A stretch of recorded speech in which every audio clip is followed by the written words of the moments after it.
Ibig niyo bang malaman ang prophetic destiny ng bansang Pilipinas? Ating tuklasin ang mga makapangyarihang kapahayagan ng Diyos patungkol sa ating minamahal na bansa at maranasan ang kaluwalhatian ng Diyos na sobrang dakila. You are a Joseph nation! You will beat the world with the gospel of Jesus Christ!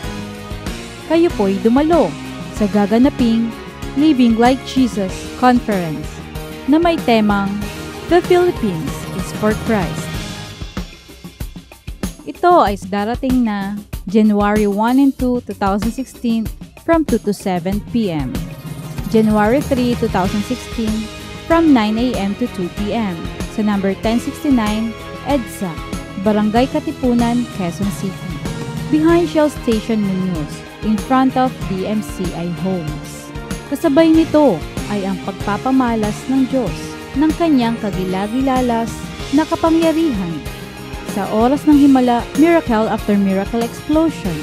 Halina, dumalo't mag-imbita at umasa ng dakilang bagay na papangyarihin ng Diyos. Ito po ay libreng gawain.